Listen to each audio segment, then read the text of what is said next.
Hi everybody, this is Dawn Andrews here, the northernmost post, Toronto, Canada, the Andrews family fort. I'm going to show you my fish tanks. In this bio orb here, I'm showcasing spectacular new method in fish keeping. I think that fish keeping can be ethical if you keep microbreeds that are normally pretty docile with one another, and if you keep them in small numbers in a large enough tank. So here in this 8-gallon tank, I have 4 cardinal tetra and 2 dwarf minnows, and I think that with the relative number of activity and individual specimens, they live a really great quality of life. The way that I have cut traditional tank maintenance down to 1/6 of its normal time and resources is by featuring this hydroponic method of plant growth as well as a completely gravelless system. This is the bio orb 8-gallon tank, and it has some drawbacks and some benefits, but what I really love about it is that it's ideal for this gravelless setup. In fact, this tank is a real pain if you try to put any type of gravel in it. And the nitrate, ammonia, and pH levels stay pretty good in their norms, and it means that I only really have to replace water as it naturally evaporates, or just about 20% when I do a tank cleaning. Pretty much once every 2 to 3 months is what you can stretch it out with these waterless tank setups and still have normally good chemical readings, as long as you have the level of plants and the appropriate oxygenation at the top, as well as a limited number of fish specimen, while keeping small microbreeds like these cardinal or these dwarf minnows, dwarf spotted minnows. The plant species specifically that I've used, you can tell right away if a plant will take well to hydroponic growing methods if it's one that easily roots in wood. For example, this fern is a great type of specimen. Anything that you know would grow right on a wood branch would be ideal for this type of small potted feature. So these specific species I'll be posting up next to the video, but it's not really something I want to get into too much, but they grow with relatively little maintenance and just a good trim.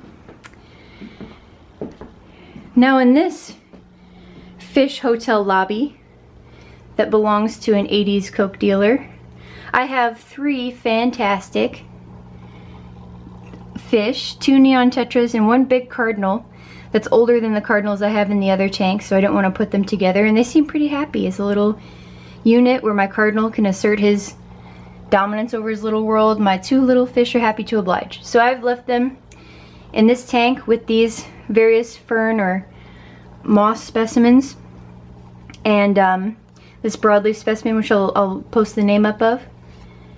And this tank as well has only undergone 15 minutes of cleaning in the past 3 months, which is a really amazing statistic given how beautiful it looks. And that's all thanks to this gravelless hydroponic system. And the growth medium that I've used is the growth medium that's often featured coming around the base of plants. That's like a fabric material, but ideal for rooting. And eventually, if they don't like that, I might switch that out for a small gravel sample. But so far they've been rooting just fine, to the point of even some plants I've had to downsize. Wow, everything looks red. Just the camera. It's amazing. So that's the bio orb, and this is the Fluval tank.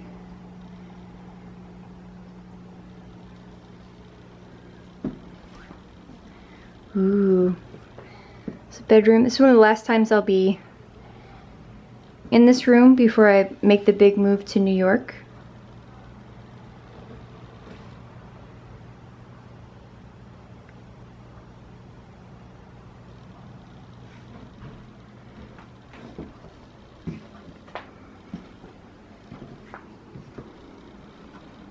These are some of my favorite going away presents, or anything I've basically collected since around Valentine's Day that made me really happy.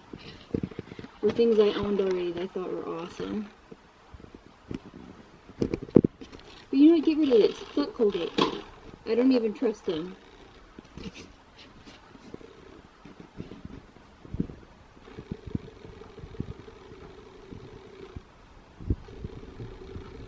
Yay. Hi. Cool, okay. Beautiful going away bouquet. Yes. Huge. And lastly, this tank is gorgeous, out of a vase with this wonderful lucky bamboo growing out of it.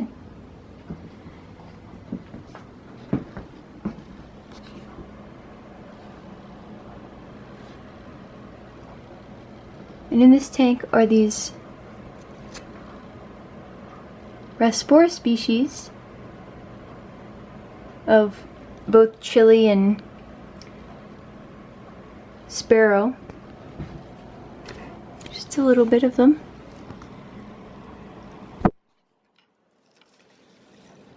And there it is. The elusive green neon specimen. What a beautiful fish. Wow. You're a gorgeous fish. So I've one green neon because he's the last survivor of his troop in here. Didn't want to put him with the other tetra breeds. I thought that would be kind of humiliating for him. Green tetras tend to be a bit smaller, and I didn't want him getting picked on because, you know, they act just like a bunch of chickens. So I have him in here with my little chili Rasporas because he can kind of hold his own against them, and then they can focus their energy on each other. But given all of the little hiding places and the fact that this tank is 3 or 4 gallons really helps. So new growth and probably 7 individuals of the Rasporas and my 1 neon in this tank. So that's maxing out at this size of tank for my hydroponic system. Generally, the fewer fish that you can do in a tank, the better, just to make it more natural for them. I used to try to, you know, just squish as many fish as I could in a tank, especially if they were like when I was a kid. But I realize now you really means a lot to the life of the fish if you put them in there with minimal specimens and ones that they really go along with. This flower is the flower of my Hoya plant, which is called the wax flower, because they look like fuzzy stickers. Fuzzy. And it's blooming in several places. Like there as well. Wow. That just bloomed today. And this is the first time this plant has bloomed in the 3 years since I started growing it from a young vine. This is a going away present. My Hoya bloomed.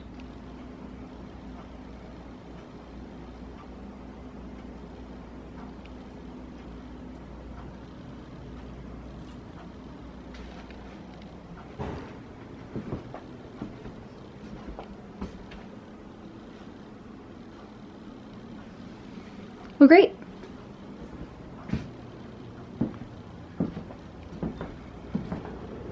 Thanks for letting me show you all the fish tanks. I'm happy to showcase my method so that interested young scientists who are interested in ichthyology and fish keeping can do it easy, elegant, beautiful, and with happy fish.